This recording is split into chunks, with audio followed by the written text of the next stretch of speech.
Hi friends, எல்லாருக்கும் வணக்கம். Welcome to அபிஸ் சமையலறை. இன்னைக்கு நம்ம பார்க்க போற ரெசிபி மசாலா போண்டா.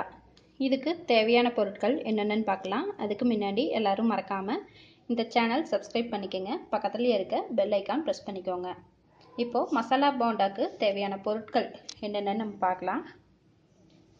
எண்ணெய் பொரிக்க தேவையான அளவு, உப்பு தேவைக்கேற்ப, மஞ்சள் தூள் 1 டீஸ்பூன், சோம்பு 1 டீஸ்பூன், பெரிய வெங்காயம் எது 1 பொடியாக நறுக்கி வச்சுருக்கேன், பச்சை மிளகாய் 3, இஞ்சி 1 இன்ச் அளவு, 1 கேரட் பொடியாக நறுக்கி வச்சுருக்கேன், பீன்ஸ் 4 பீன்ஸ் பொடியாக நறுக்கியது, உருளைக்கிழங்கு 4 கிழங்கு நல்லா வேக வச்சு மசிச்சு வச்சுருக்கேன், கடுகு 1 டீஸ்பூன், கடலைப்பருப்பு 1 டீஸ்பூன், மல்லித்தழை தேவையான அளவு.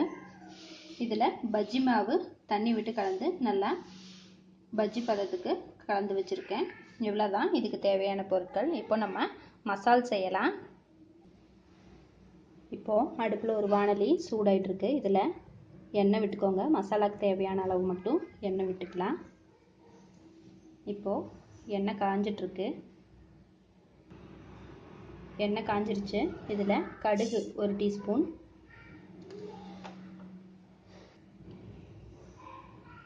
கடுகு பொரிஞ்சிட்ருக்கு. இப்போ கடுகு பொரிஞ்சாச்சு.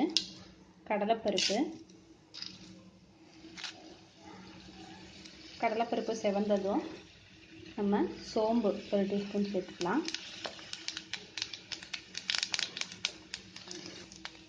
இப்போது இது எல்லாமே நல்லா வதங்கியாச்சு. நம்ம நறுக்கி வச்சுருக்க வெங்காயம் சேர்த்துக்கலாம். அடுத்து பச்சை மிளகாய், இஞ்சி இது எல்லாம் சேர்த்து நல்லா வதக்கி விட்டுக்கோங்க.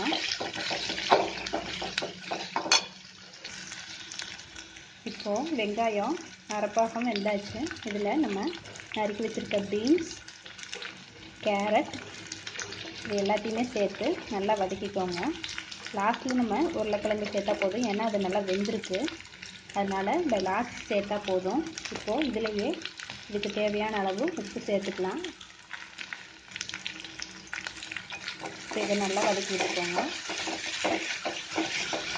இப்போது இதில் உங்களுக்கு தேவையான அளவு மஞ்சள் தூள் சேர்த்துக்கோங்க. இது நல்லா கலந்து ஒரு 2 நிமிஷம் நல்லா காய் வதங்கட்டும். இப்போ நம்ம காய் நல்லா வதங்கியாச்சு. இந்த சமயத்தில் நம்ம வேக வச்சு மசிச்சு வச்சுருக்க உருளைக்கிழங்கு சேர்த்துக்கலாம். இது கூடவே நம்ம நறுக்கி வச்சுருக்க மல்லித்தழை சேர்த்துக்கோங்க. இப்போ இதை நல்லா கலந்து விட்டுக்கோங்க. பாருங்கள், நம்ம மசாலா ரெடி ஆகியாச்சு. இந்த ஸ்டேஜில் நம்ம இதை எடுத்துடலாம். எடுத்துட்டு ஒரு வாணலியில் எண்ணெய் ஊற்றி வச்சு எண்ணெய் காஞ்சிட்ருக்கட்டும். அதுக்குள்ளே நம்ம மசாலாவை ரெடி பண்ணிக்கலாம். எண்ணெய் சிம்லேயே வச்சுக்கோங்க. எண்ணெய் நல்லா காயட்டும். பாருங்கள், நம்ம மசாலாவை நல்லா பால்ஸ் பிடிச்சி வச்சுருக்கேன். இதை இந்த மாவில் டிப் பண்ணி எடுத்து எண்ணெயில் பொரிச்சு எடுக்கலாம். எண்ணெய் காஞ்சிட்ருக்கு. காஞ்சதும் நம்ம போடலாம். நம்ம எண்ணெய் நல்லா காஞ்சிருச்சு. இப்போது நம்ம செஞ்சு வச்சுருக்க மசாலாவை மாவில் போட்டு எடுத்து போட்டுடலாம்.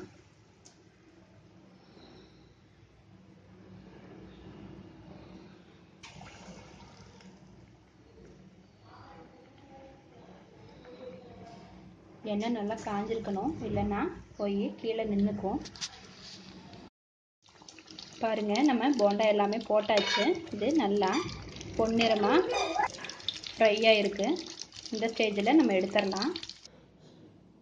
பாருங்கள், நம்ம சுவையான மசாலா போண்டா தயாராகியாச்சு. ஈவினிங் ஸ்நாக்கு சூப்பராக இருக்குது, ஒரு டீ டைம் கூட. இந்த வீடியோ உங்களுக்கு பிடிச்சிருக்குன்னு நினைக்கிறேன். பிடிச்சிருந்தா மறக்காமல் லைக் பண்ணுங்கள், ஷேர் பண்ணுங்கள், சப்ஸ்கிரைப் பண்ணுங்கள். இந்த வீடியோவில் உங்களுக்கு ஏதாவது டவுட்ஸ் இருந்தால் கமெண்ட்ஸ் பாக்ஸில் போஸ்ட் பண்ணுங்கள். தேங்க்ஸ் ஃபார் வாட்சிங். பாய்.